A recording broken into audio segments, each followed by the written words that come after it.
Okay, everybody, this is Miss Piekarski again. I'm going to try to get through this video as fast as I can, but I will tell you I have a lot to cover, and so it is going to take a little bit of time. Please, please, please make sure you are filling out your notes and working through the solving for all problems as I go through this video. The first thing I want you to do is find in your notes the table where it talks about your finding solutions for your trig functions. One of the problems with trig functions is that they go on forever. You know, your x values or your domains are all possible values, or they go from negative infinity to positive infinity. So if you have a graph and it says, you know, look at this graph, tell me the one spot it's that x equals or that y equals 3, because the graphs keep on going forever, there's not just one spot, there's tons, there's an infinite amount of solutions. So we have to come up with general solutions, and I will give you the formulas, and then I'm going to show you how or why we were able to create those formulas, and then how we can use them. So for cosine x, it's going to equal some value. Let's say the value is 1 or 2. It doesn't matter what the value is, okay? We just want to find the first time, the first positive solution, okay? And if we're looking for x or our theta, which is our angle, and we want to know the ratio, then we can do the inverse cosine of the ratio, and we can get this first solution. Now notice this is an s instead of theta. The reason why is this is our first positive solution. And then to find all the other solutions for cosine, you're going to take your first solution, and then you can make it positive or negative, and you can add 2 pi times n, or just increments of 2 pi to it, and you can find all the solutions. Let's say we want to know, you know, the 100th solution or the 10,000th solution. For our n, we would just say that's 10,000 or 100 or whatever, and we can find the solution. Okay, so for cosine, you just have the one formula. It's fairly easy. For sine, it gets a little bit more complicated. And again, if you know the ratio and you're looking for your x value or your theta, then you can do inverse sine of the ratio, and you can find your first positive solution. But then when you go to find all the general solutions, these are the formulas you're going to use. Notice they are different from your cosine. Okay, and when we go through the unit circle and the table, I'll explain a little bit more why they are different. But notice that you have to add increments of 2 pi every single time, and that's just because the cycle length for sine and cosine is 2 pi. Now tangent, we can do the same thing with tangent. We can do the inverse of the ratio to get our first positive solution, and then to find all the other solutions, we're going to add increments of pi.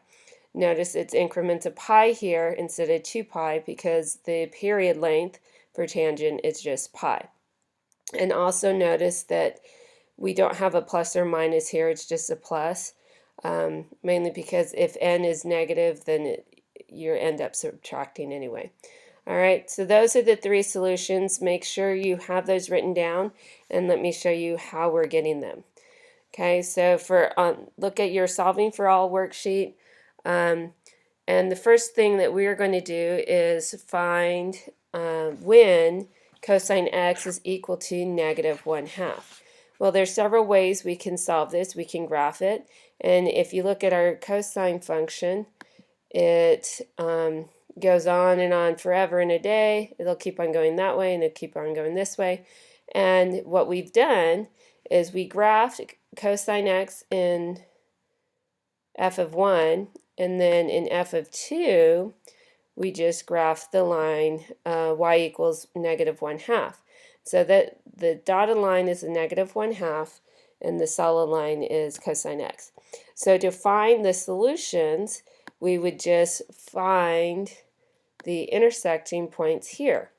Okay, and I know I've shown you this several times with the calculator. If you go, once we have this graph, you can go to Menu, Analyze Graph, Intersection, and then it'll say lower bound and and upper bound. When it's lower bound, we need to put the grid lines to the left of your intersecting point, and then push enter and it'll say upper bound. Then we need to put it to the right of the intersecting points, and then our calculator will give us a coordinate points. Let me move this back. Let's see. I know. Dang it, I thought I found the coordinate points. See back? Nope. Oh, shoot. Oh, well, sorry, guys. I've had a little bit of problems getting this set up.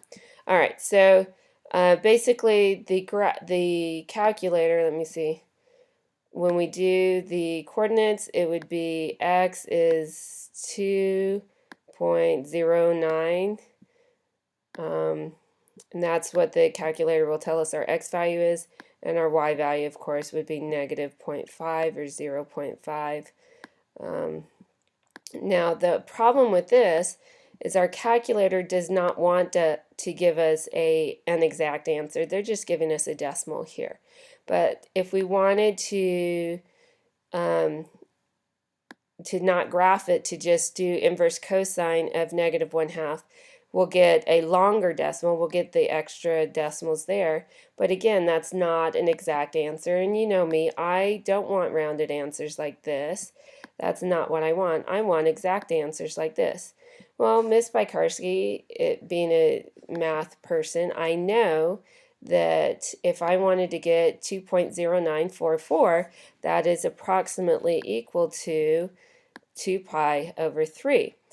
And, you know, some of you think, my goodness, she just knows everything. No, I really don't know everything. I know that if I go to my, let's do the unit circle first. If I go to the unit circle, and I'm looking for when cosine x is equal to 1/2, well, I know on the unit circle, all my x values are the cosine function, and I'm looking for negative 1/2, not positive 1/2. So I want to look for all the x values around here and when it's going to be negative 1/2. Well, here's one time where it's negative 1/2, and I'm going to keep on going around, and look, I actually have two solutions, or two radian values, where it's negative 1/2. And notice I'm looking for my radian values because that's what your x value is. So anytime the trig ratio is negative 1/2, then the angle is going to be either, anytime the cosine ratio is negative 1/2, then the radian value is going to be either 2 pi over 3, or it can be 4 pi over 3.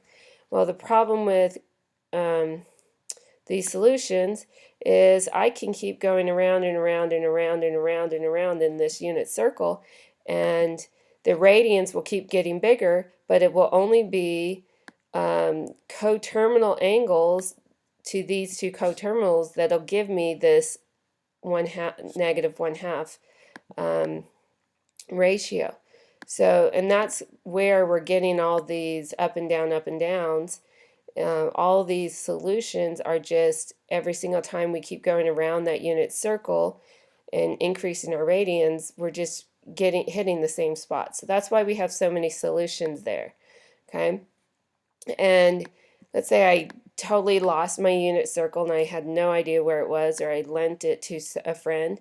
I can go to my trig table and say, okay, I'm looking for the cosine ratio of negative 1/2, and I want to know the angles. So again, you can look on here, go down the cosine column. Your trig ratio is negative 1/2 here, and the cosine ratio is 2 pi over 3. If you keep on going, you'll see that it's here again, and this time the ratio is 4 pi over 3. Well, this is great if you have if your solution or your angle is one of your special angles. And it's not always going to be your special angles, but when it is, you can use your trig table. Okay, so there's 3 different ways we can find the answer. We can graph it, we can calculate it out, we can analyze the graph, we can look at the unit circle, we can also look at our trig table. Okay, so either way, we only got two solutions. Our first solution was 2 pi over 3, and I think our second solution was 4 pi over 3. Am I right? Let's see. Cosine negative 1/2, yeah, 4 pi over 3. So those were our two solutions. So, but notice if you look on your on the table here, or excuse me, your graph, you have 1, 2, 3, 4, 5 solutions. So how can you find all the other solutions? Well, remember that your cosine function, its period length is 2 pi. So if we start with our first two solutions that we found either on our table or our unit circle, we can find the other solutions by adding or subtracting increments of 2 pi. So this is what I got from the calculator. When I added 2 pi to 2 pi over 3, I get approximately 8.377. If I subtract 2 pi, I get approximately negative 4.18. Well, if you look here, it doesn't get to negative 4, it gets to negative 2, but if you look right here, we get negative 2.09, and then this one is approximately 8.37, and this one here is approximately 10.47, and then let's see, so that's approximately 4, and that's approximately 2. Okay, so let's look at some of the questions on your solving for all. The first one was, for what reference angle is the cosine equal to 1/2? So let's go back and look at our unit circle again. Let's see, so cosine is approximately, does it say 1/2 or negative 1/2? I think it should be negative. All right, so reference angles, remember that your reference angle is from any terminal side to the closest x-axis. That's your reference angle. And if you look here, when it's at pi over 3, you have 1/2, but we're looking for, or your x value is 1/2, but we want a negative 1/2. Well, it's only at negative 1/2 when you're in quadrant 2 or quadrant 3. So for B, you want to be in either quadrant 2 or 3. And for what angles between 0 and 2 pi will cosine x equal negative 1/2? Well, that we found that it was 2 pi over 3 and 4 pi over 3. And then which graphical solutions match these values? We already explained that. Explain how to find the other solutions, adding or subtracting your increments of 2 pi. And how could the solutions be generalized to represent an infinite possible solution? So that's where we're at. Let's go ahead and, so we found these 5, and then let's look at finding all our possible solutions. Okay. So we just add increments of 2 pi, and so notice that you can take the two solutions we found from the table in the unit circle and just add increments of 2 pi to that. Add or subtract increments of 2 pi to that, and that's what we've been doing. But we could actually just make our first positive solution either negative or positive, and then add increments of 2 pi to that. If that's the case, it's much easier to write just one formula than it is to write two separate formulas. And it's also easier to remember one formula. Okay, and the reason why that we can do that, where we just make this first solution negative or positive, is because if it's positive and if our n value is 0, then our solution is just our first solution. If it's negative and our n value is 1, then we have a negative 2 pi over 3 plus we end up with 6 pi over 3 because we have to have common denominators there. And then we have our second solution by subtracting the 2 pi from that. Okay, so whether we use the two separate formulas here and here, or just combine those two to one formula, we will be able to find every single solution from now to eternity. Okay, I think we're done here with the cosine function. So basically, with our cosine function, we need to find our first positive solution, make it, and it can be Then we will put the plus and the minus sign out front, and then we're going to add increments of 2 pi to it to find all our other solutions. Okay, so we have our next problem is 2 times sine x equals the square root of 2. We want to find we need to solve the equation algebraically and then do the inverse. So anytime we do inverse, we want to have just the trig function on its own and all of the other numbers on the other side of the equal sign. Any numbers that are inside or multiplied or subtracted or added to x, we need to go ahead and leave alone. So your a and your d value, think of your transformations, your a and your d value need to go on the right side of the equal sign, and your trig function and your b and c value need to stay on the left side. All right, so the easiest thing to do, sine x, just divide everything by 2. Sine x, when does sine x, or what angles will the sine function equal the square root of 2 over 2? Okay, if we go into the calculator and solve it, we get inverse sine of square root of 2 over 2, and we get 0.785398. And of course, Miss Pi, is kind of anal. I want exact answers. And I know that pi over 4 equals approximately 7.8, or 0.78, excuse me. And honestly, the only reason why I know that is because if I look on the unit circle and I look for where my sine function or my y values are equal to square root of 2 over 2, I know, I know that there's only 2 instances.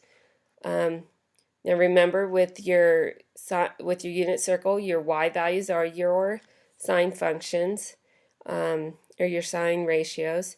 So the angles that will allow me to have square root of 2 over 2 for a sine function is pi over 4 and 3 pi over 4. Okay? And again, of course, I could keep going around and around and around and around and around and around, and the longer I go around, the more, or the bigger the radians would be. If I did one complete rotation and came back to pi over 4, it would be like, 9 pi over 4? So, I can keep on going around, but I'll still only have square root of 2 over 2 when I'm coterminal to pi over 4 and 3 pi over 4. Okay. With that being the case, I can also look at my trig table, and I can say, okay, where on the sine column is, or what's the radians when sine is square root of 2 over 2? And I have one right here and one right here, and I could keep on going down, and here it's square root of 2 over 2, but it's negative, and right here it's also square root of 2 over 2, and it's negative again. So there's only 2 times that I have the sine function equals square root of 2 over 2. Okay, so, and again, if I wanted to know all the solutions, let's go ahead and look at the worksheet again. For what reference angle is the sine equal to square root of 2 over 2? Well, we already found that. We remember your reference angle is from your terminal side to the closest x-axis. So from here to here, it would be 45 degrees, or pi over 4. If you come this way, it is also pi over 4, or 45 degrees. So either way, it's pi over 4 or 3 pi over 4. Okay. Let's see. Which quadrants is sine positive? That's the first and second quadrant. And for what angles between 0 and 2 pi will the sine x equal square root of 2 over 2? Well, that's pi over 4 and 3 pi over 4. And explain how to find the other solutions. Okay, so you're going to have lots and lots of solutions, and you can always add or subtract increments of 2 pi. Okay, so this is the graph. I want to find all my solutions. Well, my first one was pi over 4, my second one was 3 pi over 4, and I can go this way too and find increments of pi over 4. Or excuse me, I can find instances of when the sine function is equal to square root of 2 over 2. But since I know that the period length is 2 pi, I can just add or subtract increments of 2 pi to my first solution. Okay, kind of like what I did with the cosine function. However, it won't always get me every single solution. So if I try to maybe make this negative, let's see. Sorry. If I try to, let's see, where is it? Yeah. So I have these two solutions, and with the cosine function, I just made my first solution negative or positive, and I was able to find them. But for sine, you can't do that, because if you make pi over 4 negative, you end up with, what, 7 pi over 4? So that doesn't give you the 3 pi over 4 that you're looking for. So you actually have to keep these as two separate solutions. But you don't want to have to always find two solutions. In fact, with your calculator is only going to give you one positive solution. So particularly when you can't always use your unit circle or your trig table because it may not be a special triangle or a special angle, then if your calculator gives you just one solution, you can find all the others by using these formulas. So whatever solution your calculator gives you, add or subtract increments of 2 pi to it, and you'll have one set of solutions. And then if you take pi, subtract your first solution to that, then add increments of 2 pi to it, you'll find your other solution. So if you took pi and subtracted pi over 4, you end up with 3 pi over 4. Okay. I know that's probably really confusing for most of you guys right now. Tomorrow we will do a lot of practice problems and where you can practice with it. And honestly, best thing, jot down these notes, work through one of the problems with me in the video, and then you can practice more tomorrow in class. All right, so that's sine. I'll go through real fast with tangent, same kind of situation. Anytime you have an a value or a d value wanted on the other side, get tangent x by itself, do the inverse tangent, get your first solution, and notice we had negative 5.23599. It actually took me a little bit of time to try to have the calculator give me a solution. The reason why is I totally forgot, okay, negative angles, you go clockwise instead of counterclockwise. And the easiest way to get a coterminal would be to take that away from 2 pi, and that'll give you your coterminal angles. So 11 pi over 6 ended up being my coterminal angle. And it was much easier to look at, not the unit circle, sorry. It was much easier to look at your trig table because with tangent, you can't just look at your x's and y's and say, oh, it's this or oh, it's that, because you have to do other math to simplify that. So I kind of ignored my unit circle for this one, and I focused mainly on my trig table, and I was looking for when tangent x was equal to negative 3 square root of 3 over 3. Well, on my trig table, I started at the tangent column and went down and down and down, and it took me a while to get there. So I have this part right here when I was at 5 pi over 6, and then I kept on going, and I might have to move this up a little bit more. Let's see. Yeah, let's move this up a little bit more. All right. So we're still looking for a negative square root of 3 over 3. Here's the other time that we're at negative square root of 3 over 3. And so for your calculator, it gave you a negative angle, but it was actually giving you this angle here, which you can find on your unit circle, or not your unit circle, but your trig table. Okay. I think most of you will find fairly soon that once you have that trig table completely filled out and you know how to use it, it'll be much easier, particularly with tangent, cotangent, secant, and cosecant, to get the values from your table than it will from your unit circle. Okay, so yeah, we did all this craziness. This was the first solution that your tangent, or that the calculator gives you, and it's a lot more difficult to find an equivalent answer with your tangent function. Let's go ahead and look at your questions on your worksheet and see what all you need to find out. Okay, solve the equation. So we got that, and we got the negative 0.523599. For what reference angle is the tangent equal to square root of 3 over 3? So again, you're looking at reference angles. We found it was equal to let's see, 11 pi over 6. And so again, our reference angles are the angles from your terminal side to the closest x-axis, and so that's actually just 30 degrees. With that in mind, we can tell ourselves, okay, it's 30 degrees, but it's negative 30 degrees. Or it'll be like, what, 330 degrees is coterminal to negative. In which quadrants is the tangent negative? So it's going to be negative in the fourth and the third quadrant. So we're here and here, which coincides. I think we found their solutions were, let's see, 11 pi over 6, and was it 5 pi over 6 or 7 pi over 6? Let me see. Let me move this down. Let's look it up. Let's see, negative square root of 3 over 3. Hold on, let's make sure we're in the right column.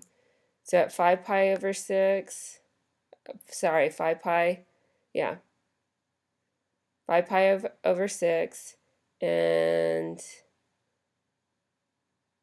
11 pi over 6.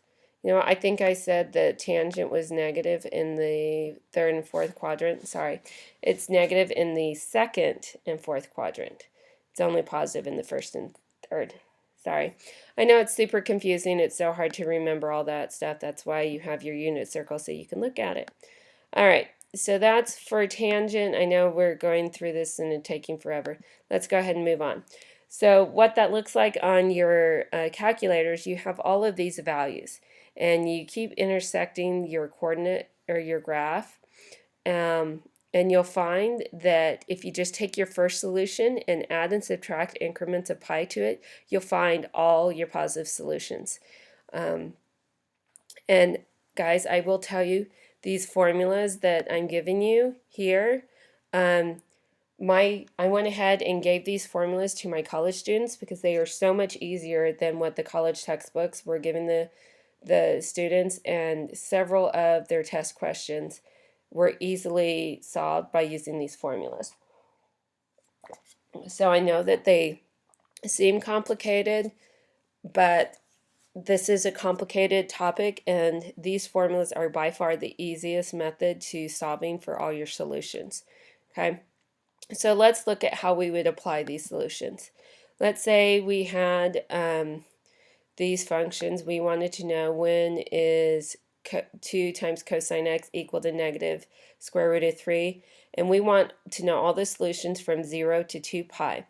Well, first we want to get cosine x by itself, and so we find out that cosine x is going to be, we're looking for when cosine x is equal to negative square root of 3 over 2, and so we do the inverse cosine with our calculator, and we find out the inverse cosine is equal to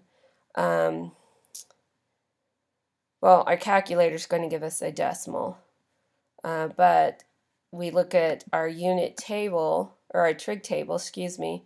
We go down the cosine function column, and we find negative square root of 3 over 2, and our first solution is at 5 pi over 6, and we are going to have another solution at 7 pi over 6. But we we only need our first solution, so our 5 pi over 6. And then we go and look in our notes on our the formulas for all our solutions, and we know that we can do plus or minus 5 pi over 6 plus increments of 2 pi to get all our solutions. So now we need to find all the solutions between 0 and 2 pi. Well, we already have one, and that's at 5 pi over 6. And so we can have, we can set n to 0, and leave the 5 pi over 6 to be positive or negative, and that gives us negative 5 pi over 6 or positive 5 pi over 6. And then if we set n equal to 1, we find that it takes a little bit extra math, but just remember you're getting common denominators here. So 2 times 1 is just 2. And to get a common denominator of 6, that 2, it's going to be multiplied by 6, so we get 12.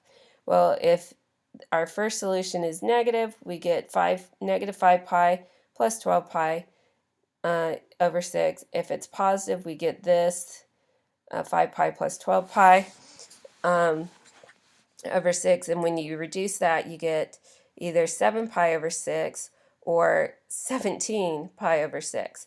Okay? 7 pi over 6 is in that increment of less than 2 pi. Remember, we want to be between 0 and 2 pi. 17 over 6, that's almost 3 pi, not quite. So we don't want that solution. We don't want a negative solution. We just want our positive solutions. So those are the two positive solutions between 0 and 2 pi. And because that's a special angle, we were able to actually find all that information on our trig table.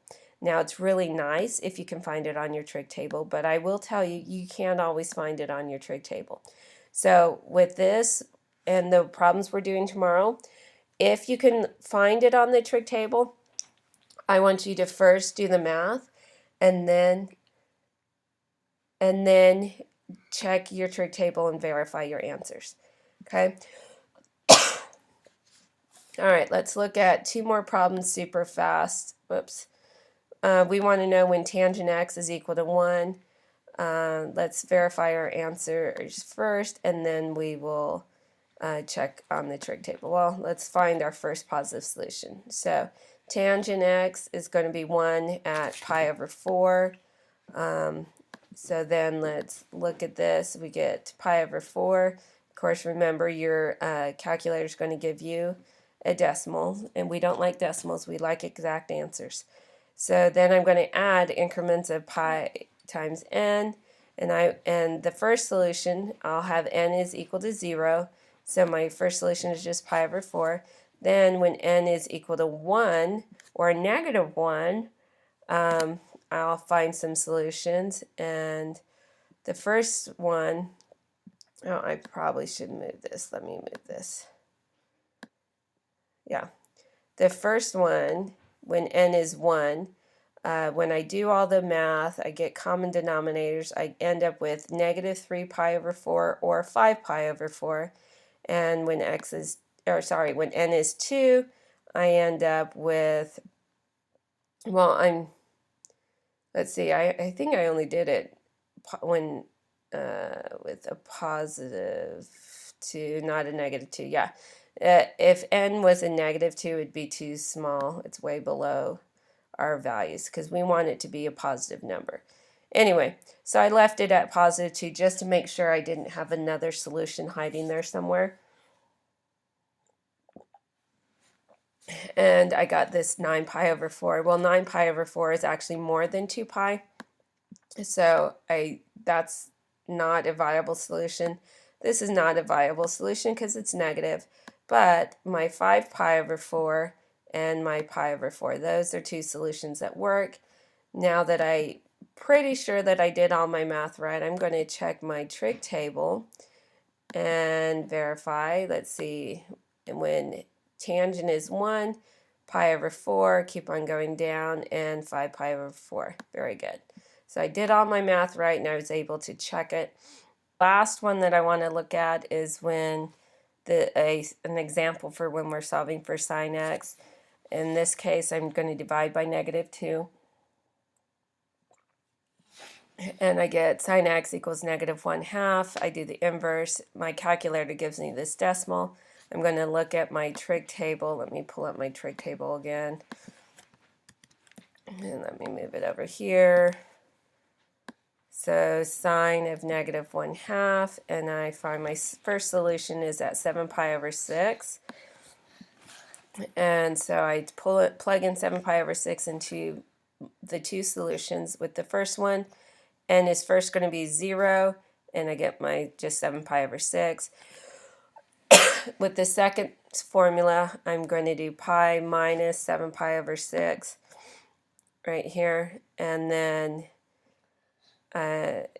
do plus increments of 2 pi times n. And again, if n is 0, then I'm just back at like a negative number. But if n is 1, then I'll subtract this. I get negative pi over 6 plus 12 pi over 6, because that's the 2 pi right here becomes 12 pi over 6, and I get 11 pi over 6.